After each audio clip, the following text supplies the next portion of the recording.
Outubro de 1823, Baía do Guajará, em Belém do Pará. O Brasil já havia declarado sua independência há um ano, mas na Amazônia a história era outra. O Grã-Pará acabara de aceitar, a contragosto, fazer parte do novo império. Deveria ser um momento de celebração e novos começos. Em vez disso, transformou-se em um pesadelo claustrofóbico de proporções inacreditáveis. 256 homens trancados no porão escuro de um navio militar, sem ventilação, sob um calor sufocante da noite amazônica, implorando desesperadamente por uma gota de água ou um sopro de ar. A resposta das autoridades imperiais?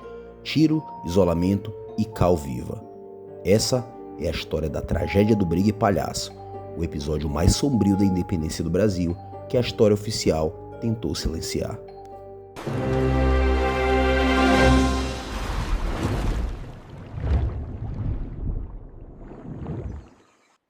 Para entender esse horror, precisamos entender que em 1822 o Grã-Pará era quase outro país.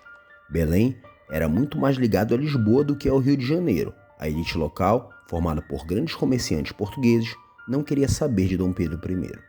Para forçar a província a aderir ao império, o governo central enviou o mercenário inglês John Grenfell. Usando um blefe audacioso, fingindo que havia uma enorme esquadra vindo atrás dele, Grenfell forçou a adesão do Pará em agosto de 1823. A população mais pobre, os negros, os indígenas e os soldados rasos, apoiaram a mudança. Eles achavam que a independência traria igualdade e o fim dos privilégios dos portugueses. Mas não foi o que aconteceu. A elite continuou mandando em tudo e a frustração do povo virou fúria. Em outubro de 1823, a panela de pressão explodiu. Soldados de baixa patente, civis humildes, tomaram as ruas de Belém. Eles exigiam o pagamento de salários atrasados e a destruição da junta governamental controlada por portugueses. Armazéns e lojas de comerciantes europeus foram saqueados. A reação das forças imperiais e da elite foi implacável. Grenfell cercou os manifestantes, retomou o controle da cidade à força e iniciou prisões em massa.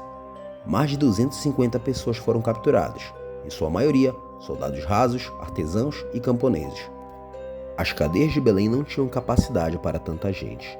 A solução do comando militar foi brutal: jogar todos os prisioneiros no porão de um navio mercante adaptado para a guerra que estava ancorado no porto, o Brigue Palhaço. Ao todo, 256 homens foram empurrados para dentro daquele cubículo escuro.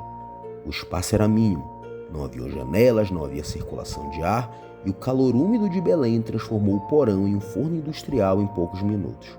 O suor e o desespero logo deram lugar à falta de oxigênio. Os prisioneiros começaram a passar mal e gritar por socorro e bater desesperadamente nas escotilhas de madeira no convés, implorando por água. Lá em cima, os guardas decidiram conter o tumulto da forma mais cruel possível. Para silenciar os gritos, eles fecharam as poucas entradas de ar que restavam. Para piorar o cenário de horror, jogaram cal viva pelos vãos das madeiras, uma substância química que, ao entrar em contato com o suor e a umidade, queima a pele, os olhos e consome o pouco oxigênio que resta. Quando os homens tentaram forçar a subida, os soldados atiraram contra o porão. A madrugada foi de um silêncio absoluto e mortal no navio. Na manhã do dia 16 de outubro, quando os marinheiros finalmente abriram as escotilhas do porão, o cenário paralisou até os guardas mais veteranos. Das 256 pessoas trancadas na noite anterior, 255 estavam mortas, sufocadas, queimadas pelo cal ou assassinadas. Apenas uma única alma sobreviveu para contar a história. Os corpos foram retirados às pressas, carregados em carroças e enterrados em uma vala comum, coberto de cal. A tragédia do Brigue Palhaço nos mostra que a independência do Brasil não foi feita apenas de quadros bonitos e hinos heróicos às margens do Ipiranga. No norte do país, ela foi cimentada com sangue de quem ousou pedir direitos e dignidade. Esse massacre deixou uma cicatriz profunda no povo paraense. Uma revolta sufocada que, 12 anos depois, explodiria em algo maior e ainda mais incontrolável: a cabanagem.